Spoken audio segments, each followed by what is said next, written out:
Seguimos en modo país y vamos a hablar del plebiscito de la seguridad social, un tema que está arriba de la mesa, que genera muchas consultas, que genera dudas, que genera también rispideces políticas. Está siendo quizá una de las cosas que más se habla de cara a la campaña electoral que tenemos ahora y que, bueno, el plebiscito en particular ha tomado un gran protagonismo. Hace poquito revisábamos algunas cifras estadísticas que tenían que ver con, bueno, qué votarían hoy los uruguayos y aparecía que el tercio que se siente más informado es el 39% y es apenas mayor a los que se sienten completamente desinformados, que era un 30%, y un 31% escuchó, pero no tiene una idea clara. Y esto es lo que llama la atención, el tiempo que hace que estamos hablando del plebiscito y aún así sigue habiendo mucha desinformación, pero sobre todo falta de información quizá o de entender, porque información quizá hay mucha, pero se entiende poco. El 33% decía que votaría a favor, el 37% en contra, pero hay un 30% que no sabe, no contesta. Tenemos con nosotros a Natalie Barbé, ella es de la Asociación de Trabajadores de la Seguridad Social y que están en la campaña por la aprobación de este plebiscito a la seguridad social. Bienvenida, buenos días. Muchas gracias, buen día. Buen día. Ponía un poco en contexto para entender que por encima de todo y de las posiciones políticas que parecen en la mayoría estar bastante claras, sin embargo en la gente hay mucho desconocimiento y dudas. ¿Cuál es la posición que ustedes tienen al respecto en esta defensa por el sí? Y sobre todo te pregunto también lo último que dijo O'Donnell ayer en cuanto que no era el fin del mundo si se aprobaba el plebiscito. Primero que nada, yo creo que no es un problema que tiene ese 30% de desinformación por falta de información nuestra. Bueno, primero que nada, no tenemos abiertos los medios más grandes de comunicación. Son muy pocos los que nos invitan a poder explayarnos. Normalmente nosotros vamos a contestar el miedo que generan los detractores. Pero eso mismo hoy, yo creo que ese 30% está atemorizado porque han hecho una campaña de terror en contra del plebiscito. Están diciendo ministros, diputados, economistas que si le subimos 3.500 pesos a un jubilado, se viene el país abajo. O sea, están hablando de que tenemos qué tipo de país tenemos nosotros, que para aumentarle 3.500 pesos a un jubilado que gana 18.000, se fundiría un país, desapareceríamos poco más del mapa, se bajaría grado inversor. O sea, ese terrorismo que le están generando a la gente, personas que ganan 500.000 pesos, que su aumento anual va entre 25 a 50.000 pesos por la Secretaría, por todo lo que cobran, están diciendo que este país se fundiría y que no tendríamos seguridad social a futuro si le aumentamos 3.500 pesos a un jubilado. De todas formas, te acoto ahí un poquito.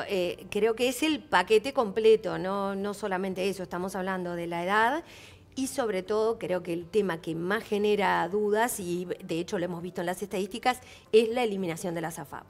Sí, en realidad no genera dudas. El problema que tenemos en nuestro país es que cuando los fondos están en el Banco de Previsión Social, los ahorros de los trabajadores, no se pueden utilizar para otros negocios. Sin embargo, cuando están en las AFAP, sí. O sea, si ustedes se ponen a ver en lo que invierten las AFAP, por ejemplo, tenemos 106 millones de dólares en supermercados Tata para incluir los cajeros automáticos. O sea que estamos invirtiendo dinero de los trabajadores, aporte de los trabajadores, para dejar trabajadores sin trabajo. 146 millones de dólares en Corporación Vial Uruguay también, los peajes automáticos. También invertimos dinero del trabajador para dejar trabajadores sin trabajo. Después tenemos 58 millones de dólares en rentas inmobiliarias oriental, 35 millones de dólares en Banco HSBC, 40 millones de dólares en Lata ONA Inversiones. Tenemos en el World Trade Center, Banco Interamericano de Desarrollo. Nosotros utilizamos aporte de los trabajadores para el BID, que es el BID que nos da los préstamos a nosotros, gobiernos de México y Colombia. Si los fondos están en el Banco de Previsión Social, no se pueden utilizar para otros fines que no sean previsionales. Y por eso esta defensa acérrima y este miedo en eliminar las AFAP, porque al contrario de lo que nos dicen nosotros, cuando vuelvan los fondos al BPS, se los van a ruletear. No, los fondos que tienen las personas en la AFAP hoy, sus ahorros, pasan a su historia laboral en el Banco de Previsión Social y solo se puede utilizar con fines previsionales. Se ruletea cuando están en las AFAP y por eso es esa defensa acérrima. Y la gente está desinformada porque hasta que apareció el plebiscito no había información de las AFAP. Las personas no sabían ni siquiera en qué AFAP estaban, no sabían que le cobraban comisiones, no sabían cuál iba a ser su jubilación. Se ha transparentado mucha información hoy, pero es muy difícil arrancar desde cero.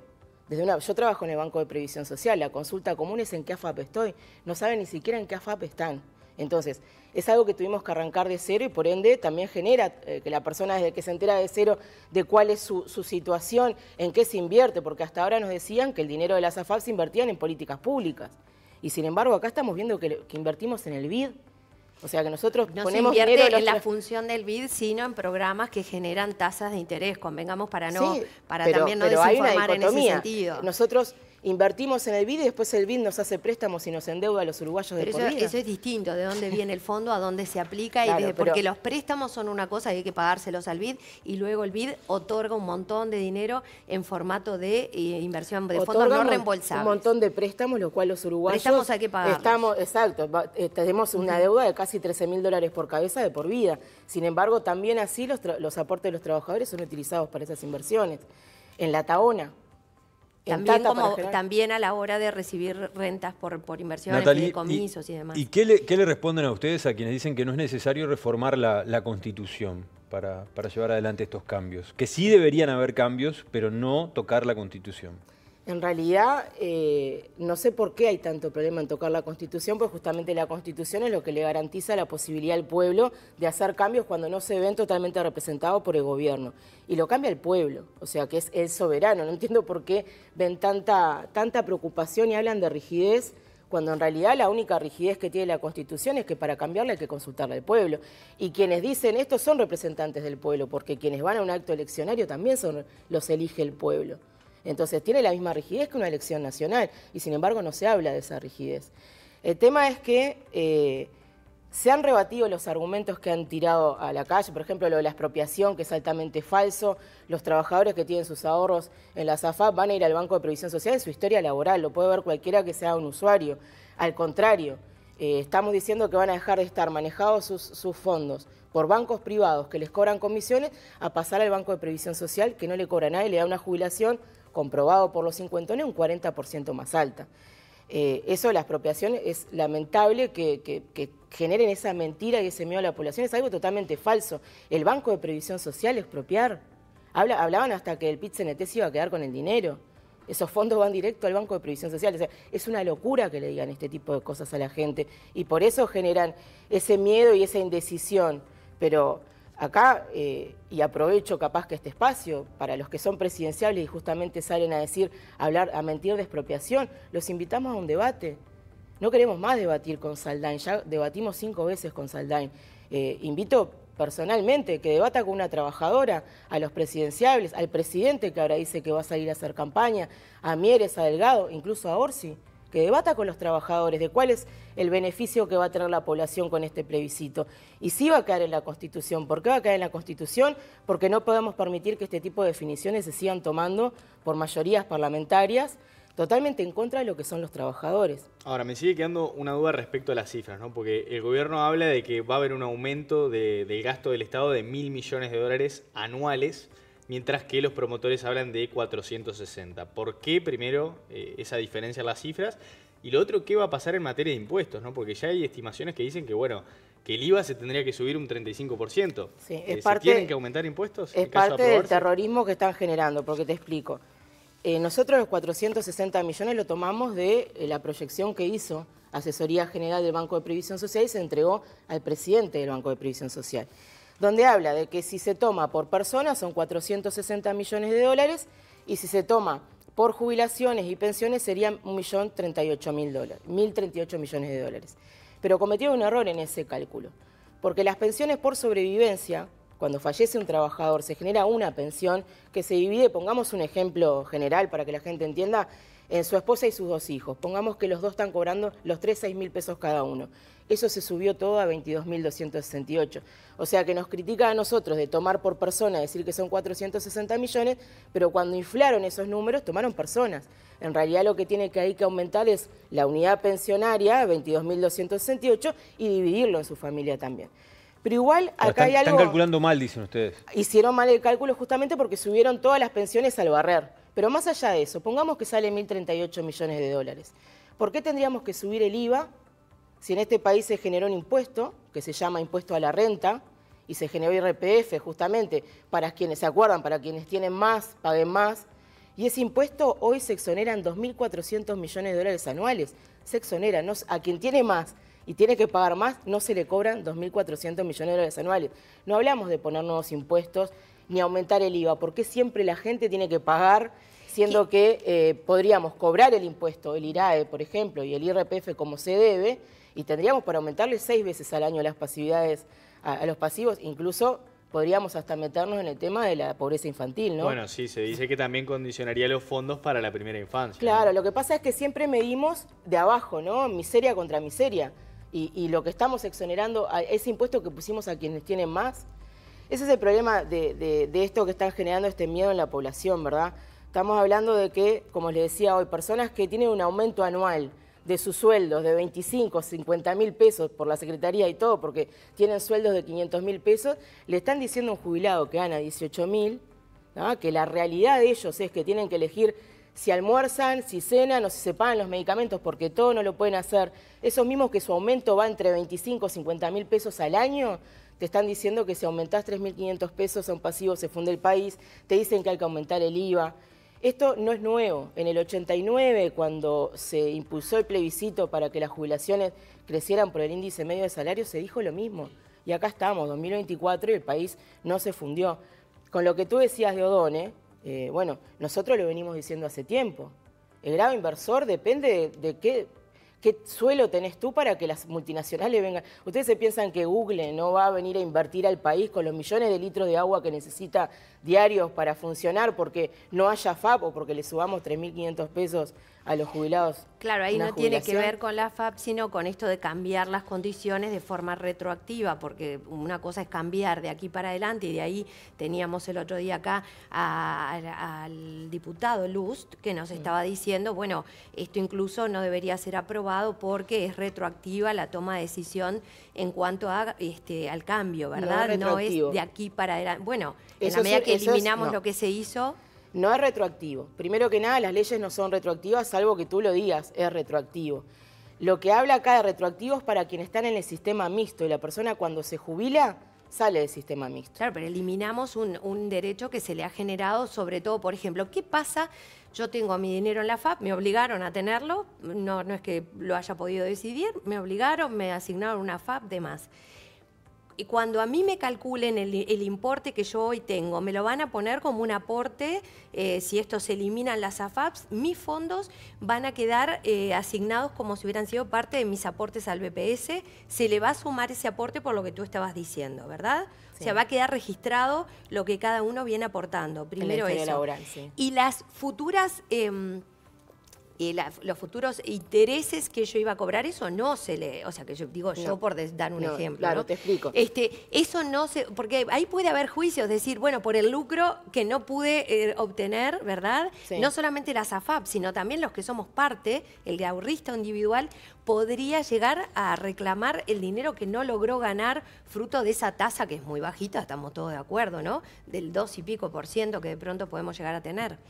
En realidad, justamente quienes están dando esa información se ve que no leyeron la papeleta o lo están haciendo de una forma bastante errada. La papeleta dice: ningún trabajador tendrá pérdida ni menoscabo, ni se podrá brindar prestaciones inferiores a la interpretación de la Ley 16713, que es la que incluyó las AFAP, y la 18395. ¿Qué dice esto?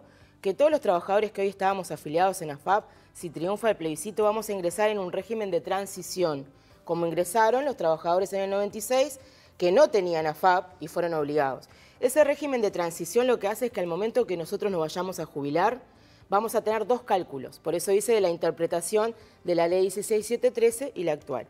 Se nos va a calcular cómo hubiera sido nuestra jubilación si hubiéramos seguido en el régimen mixto y cómo es nuestra jubilación 100% del BPS, y nos tiene que brindar la mejor de las dos. Por eso dice: ningún trabajador tendrá pérdida ni menoscabo, ni se podrán dar prestaciones inferiores a la interpretación de esas dos leyes. Por eso digo, quienes están impulsando ese miedo de que haya juicios, ¿por qué va a hacer juicio un trabajador si va a ganar lo mismo que tenía en la FAP, incluso, o más, incluso los beneficios que tenía en la FAP? Ustedes aseguran que el cálculo del BPS va a ser más que el de la FAP. Por supuesto, porque no tenés los descuentos de la quinta parte, ni de Banco de Seguros, ni del... Sí, es un 18% de entre comisiones y gastos de administración, ¿verdad? Exacto, va entre un 17 y un 20 según las FAB, las privadas, las públicas. Es decir, a ver, corríjame si capaz que estoy equivocado, si esto se aprueba, el trabajador que hoy está en este régimen y pasa al BPS se va a jubilar, cuando le toque jubilar, con una mayor jubilación que hoy teniendo régimen mixto. Exacto, va a tener o la misma, si era mejor por régimen mixto, porque acordemos, ¿no?, que hay 27.000 trabajadores en este país que ganan más de 256.000 pesos, que son los únicos que les servía este sistema. Lo manteníamos el otro 1.600.000 trabajadores teniendo un detrimento para que se pudiera mantener ese beneficio. Esos 27.000 trabajadores, si su jubilación era mejor por AFAP, van a tener esa jubilación. ¿Qué juicio haría un trabajador si iba a cobrar lo mismo o más? Incluso, como les decía... Ahora, ¿se lo podemos asegurar eso en la medida? Lo dice la papeleta. Sí, la papeleta puede decir, pero va a llegar un momento en el que tenemos que hay más personas para jubilar, va a haber más jubilados que personas aportando. ¿De dónde va a salir eso? Porque de algún lado tiene que salir el dinero. La papeleta, la Constitución, lo que sea, nos puede asegurar millones de cosas. El papel lo soporta todo, pero la realidad es de dónde vamos a sacar. No estamos de alguna forma... Y pregunto, porque entiendo lo de la equidad social y me parece que por ahí nadie podría discutir que hay que buscar la equidad social. Ahora, ¿podremos estar de alguna forma generándole un problema a las próximas generaciones cuando sean pocos los que tienen para aportar y muchos los que tienen para recibir en jubilación? Primero que nada, asistimos a la primera mentira de decir que la existencia de las AFAP iba a generar el sustento de que eso no pasara.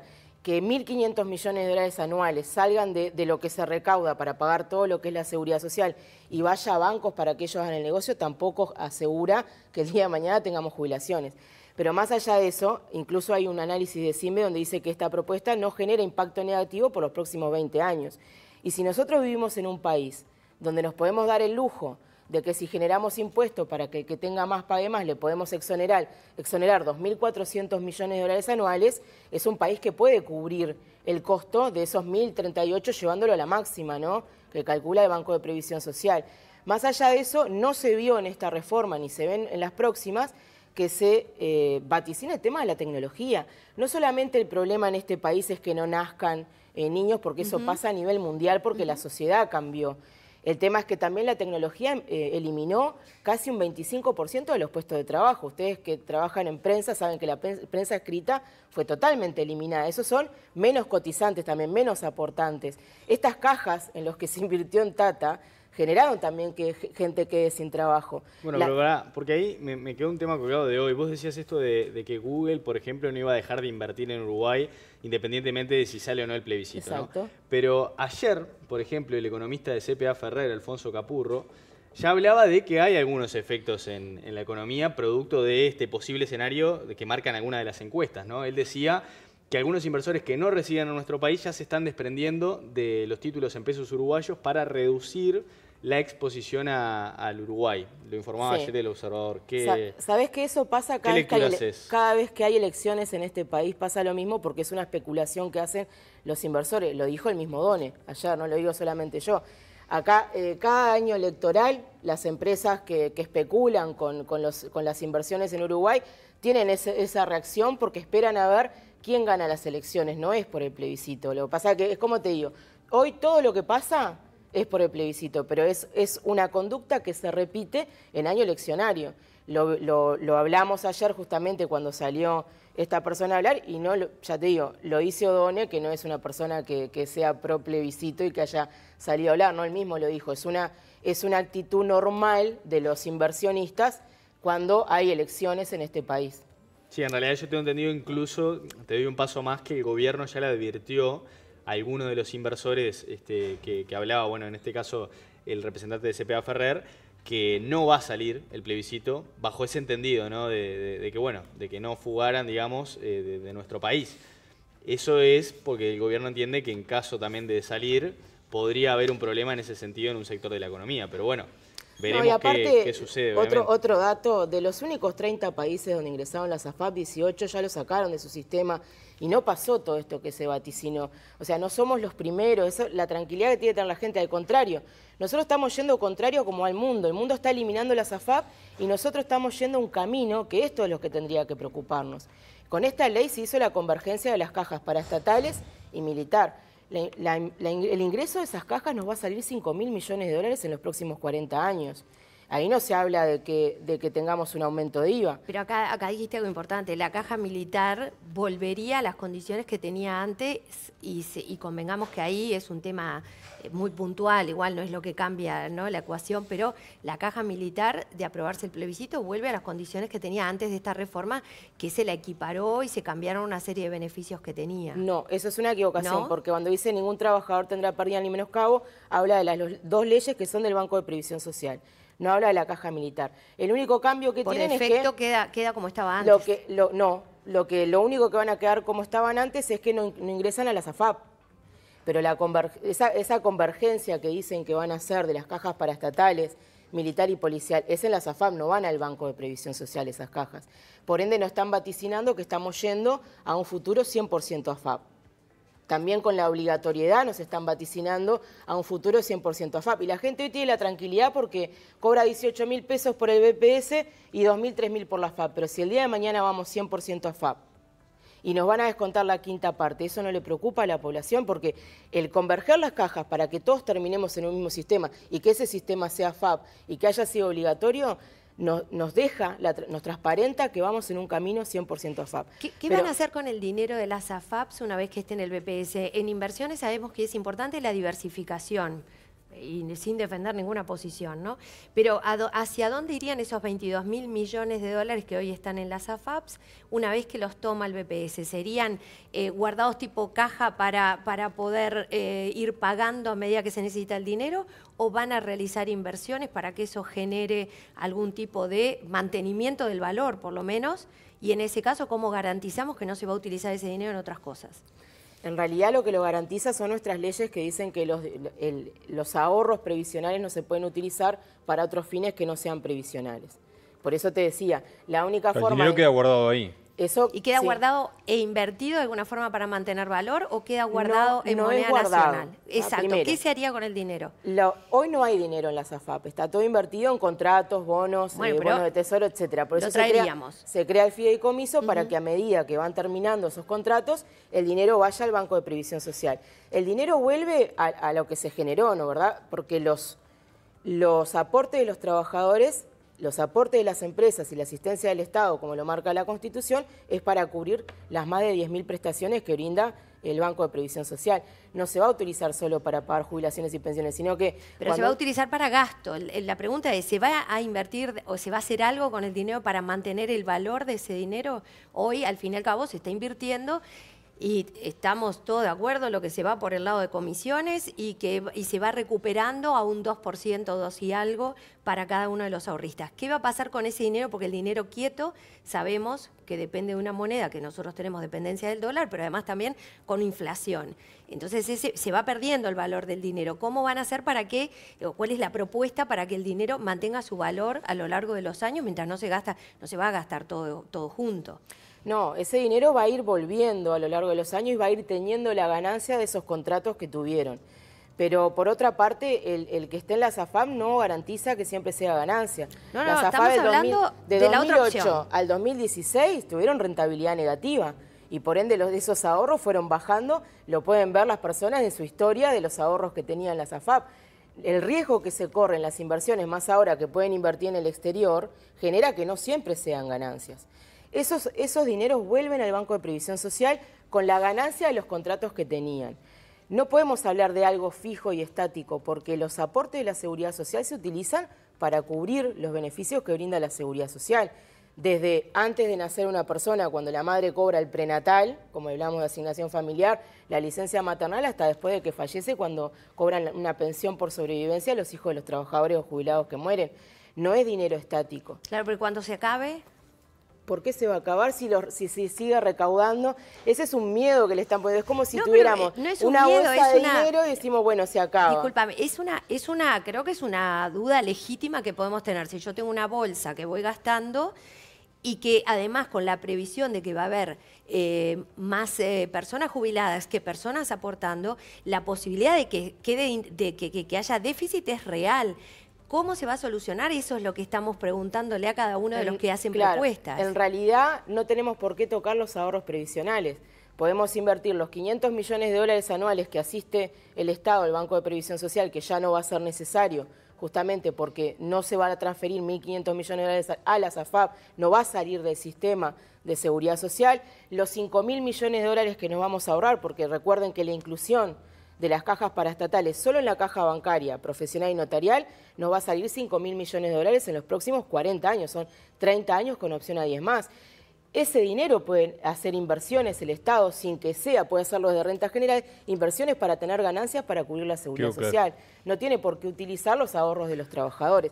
Los ahorros de los trabajadores, lo que se recauda, tiene que ser utilizado justamente para el trabajador y para el jubilado en justamente un Uruguay solidario, un sistema solidario como el que teníamos antes del 96, que es lo que le brinda al trabajador, que sus aportes no solamente estén ahí para el día que me vaya a jubilar, sino que estén ahí cuando me despiden, que estén ahí cuando me enfermo, estén ahí cuando quiero ser madre y me tengo que apartar de la actividad, que estén ahí cuando tengo un accidente y necesito una prótesis, que estén ahí cuando mi hijo necesita lentes, que estén ahí cuando mi hijo necesita que le arreglen la boca porque no lo puedo pagar. Eso es la seguridad social y para eso hay que utilizar los ahorros de los trabajadores. Los 5.000 millones de dólares que se van a ahorrar de sustentarle el ahorro individual a las cajas paraestatales lo pueden utilizar en inversiones y de ahí sacar justamente ganancias. Pero nosotros necesitamos, al ser un país como Uruguay, ¿sí?, que somos 1.600.000 trabajadores y normalmente de clase media para abajo, porque ahora no se habla de clase, se habla de quintiles, pero somos la mayor parte de trabajadores, por eso necesitamos una seguridad social 100% solidaria, para eso mismo, para que mis aportes no estén ahí para dentro, cuando yo tenga 60 años jubilarme, sino que estén ahí cuando yo lo necesito como trabajador, no voy a cobrar un sueldo porque estoy pasando una situación de vulnerabilidad, bueno, que el Banco de Previsión Social me lo dé, como nos pasó en la pandemia. En la pandemia, si no hubiéramos tenido subsidio por desempleo, subsidio por enfermedad, no hubieran reforzado las asignaciones familiares, no sabemos qué hubiera pasado con nuestra población. Claro, y ahí Natalia. mismo, las AFAP no pusieron ni siquiera un 1% de sus grandes ganancias para sustentar a nuestro pueblo. Quedó claro. Natalí, tenemos todas las voces acá, así que te agradecemos que hayas venido, Muchas que gracias a hayas ustedes. marcado la postura de los trabajadores y bueno, capaz que la seguimos antes de que, Cuando quieran, se den estamos a las las órdenes. elecciones.